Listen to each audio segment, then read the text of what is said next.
The Supreme Court earlier today limited the ability of federal judges to temporarily pause President Donald Trump's executive orders, which is a major victory for his administration and a major loss for the separation of powers and our Constitution. And I was specific in that sentence because I don't want to get too excited. One interpretation of what the SCOTUS did is that it limited the ability of lower courts to hamper any administration's executive orders. No, that's probably not what it is. I have a feeling that if President Alexandria Ocasio-Cortez starts passing executive orders in 4 years, I think the Supreme Court's gonna find it within themselves to allow nationwide injunctions to come back once again. But for now, because it benefits the right and it benefits the elites in our society, he can do pretty much whatever he wants. And in this case, what he wants to do is determine who gets to be citizens or not, throwing out 150 years of Supreme Court precedent that birthright citizenship is a thing. It's an obvious thing. It almost could not be more plainly written in the Constitution, but maybe not anymore. Maybe that's not how it's gonna be. Maybe Donald Trump needs to fire up his base in this never-ending war against people who have a different level of skin pigmentation than them. And this is one way that he can do that. And so we have a 6-3 decision. You know, the classic distribution that we have right now. Don't worry, if you're getting bored with 6-3, soon it will be 7-2. So Amy Coney Barrett wrote it. It was split along ideological lines. Dramatically may reshape how citizenship is granted in the US, even temporarily.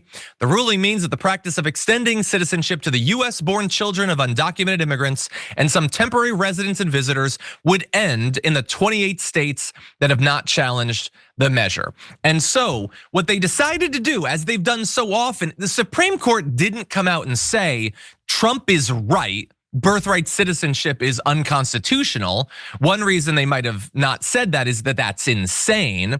Instead, they're just saying, we're not gonna weigh in on it. And even though the question of whether you're a citizen or not is about as vital a question, it's as pressing a need for the SCOTUS to weigh in as possible, they're not going to. They're just gonna allow Donald Trump, starting in 30 days, to move forward. And in his press conference that he gave after this came out, he made clear that that's what he's going to do. And I want you to think about what this might mean.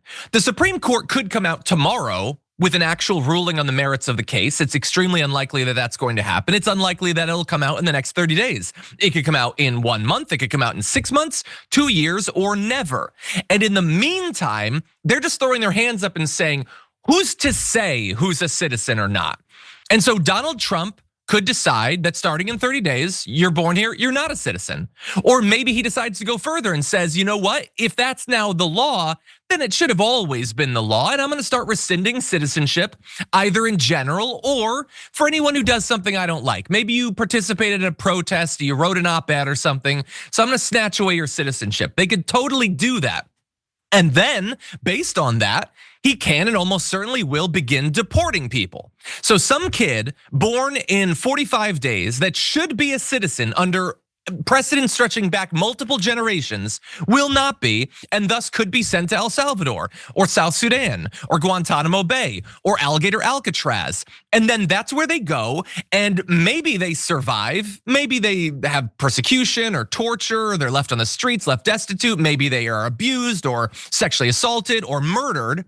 And then in 2 years, when the SCOTUS finally weighs in on this, and knock on wood, admits that it is that the Constitution is clear, you get citizenship if you're born here.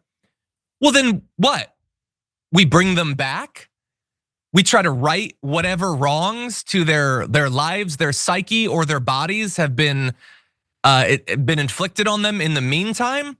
If the Supreme Court should ever rush to make clear what the Constitution says, it's in matters of life and death, and that is what this is. And they're just declining to do so, while at the same time, let's be clear, stopping those lower court rulings from interfering with Donald Trump in any of the other expansive, obviously illegal and unconstitutional things that he's doing. And so this is a massive crisis where the Supreme Court not only is pretending they don't know what the Constitution says, but also once again, and they've done this many times just in the past couple of months, drastically limited the power of the other branches, granting more power necessarily to the executive branch. And that has been, above all else, and there's been a lot of chaos so far this year, that is the story of this Trump term, is the Congress and the courts willingly ceding power to the last person that should have any of it. I apologize, Brett. What are your thoughts about this story? Don't apologize. So the Supreme Court has decisions to make. That's their whole thing. They make decisions. They're the deciders, except here. So what you would hope for in a time when the United States is sliding very quickly into authoritarianism, in the United States being a system with 3 co-equal branches of government, each one providing checks and balances against the other, what you would hope is when one rises above a certain level, the other would rise to smite it, to keep it in check and to keep it balanced. The Supreme Court is not doing that. They're like, no. While they aren't saying, but we all know that Donald Trump is getting insane. He's acting insanely.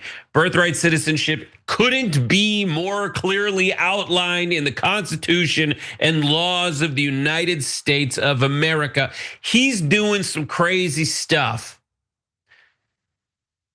that the Supreme Court is hiding behind this, like, oh, I don't want to be an activist judge here. But their inaction allows some crazy actions to take place, and you outlined all of that. That's horrifying, that's terrible, and that's just a bad precedent to set, especially when the conclusion couldn't be clearer. And here's my main problem with high-level constitutional scholars, high-level constitutional position holders like Supreme Court justices, is like Antonin Scalia was the king of this.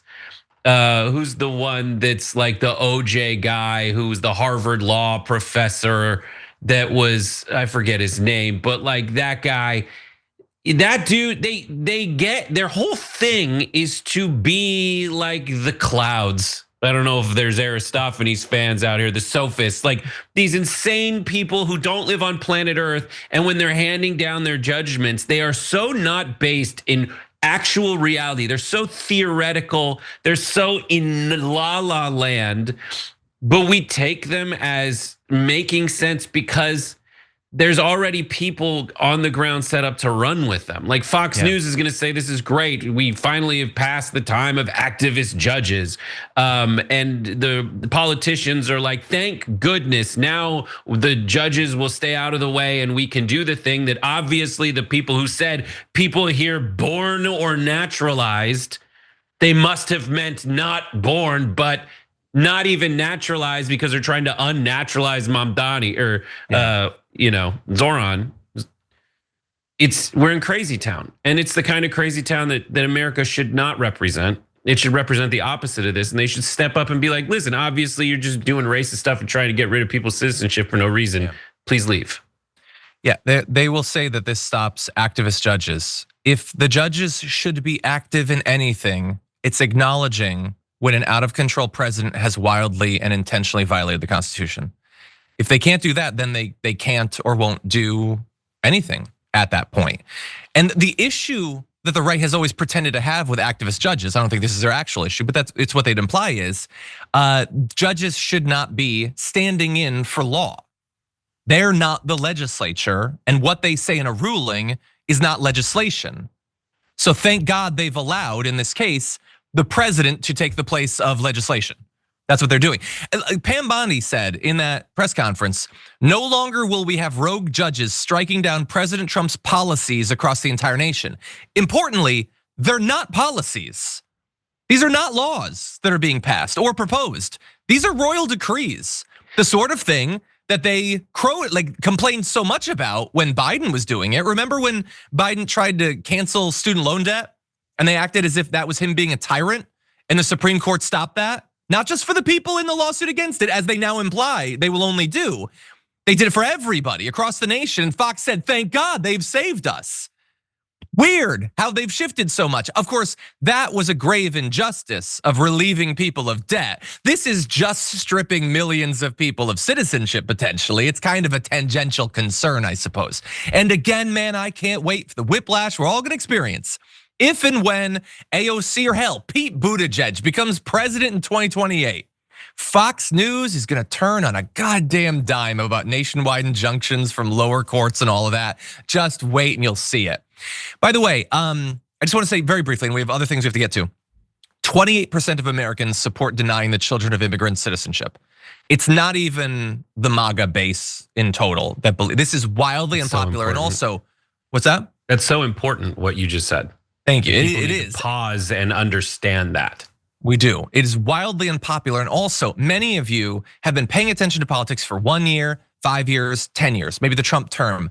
You may not know this is wildly out of step with anything that would even be discussed 20 years ago. Like you might think, well, the right, sometimes they work on things for a really long time and then the system's so biased that they eventually get it. So they try to outlaw abortion for 50 years and they're trying and they can't convince anyone, and then suddenly it's just given to them.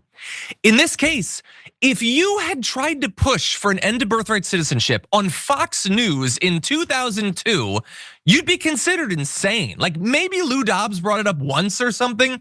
That was stormfront.org white nationalist nonsense. And now it's just, no, yeah, he can do it. That's fine. That is how much we've backslid on these issues. This is Tucker Carlson wasn't pushing for this 15 years ago. And now I guess in 30 days, it's probably gonna be law. And we'll end on this. He was asked, Trump, in this press conference, what would you say to Americans who fear that this is more and more concentration of power in the White House? And he said, well, this really brings back the Constitution. More power going to the president as he explicitly and intentionally violates the clear text of the Constitution. By the way, he posted on Truth Social, it was only ever intended to apply to slaves in the first year that it was passed. So we're done with the strict like literal text of the Constitution anymore. You don't have to do that. Trump's saying, no, I think it was probably just about slaves. It's probably just whatever. So Second Amendment, you might think it's just a few words. Let's add some context to it. How about that? We can do that. That'll be fun for President AOC. And when she does do that, when she reinterprets the Second Amendment, no lower court can stop her. And you can get your guns back after 2 or 3 years of the legal process finally working its way to the Supreme Court, I suppose. Thank you, conservatives, for the out of control executive that you've been pushing for and finally achieved.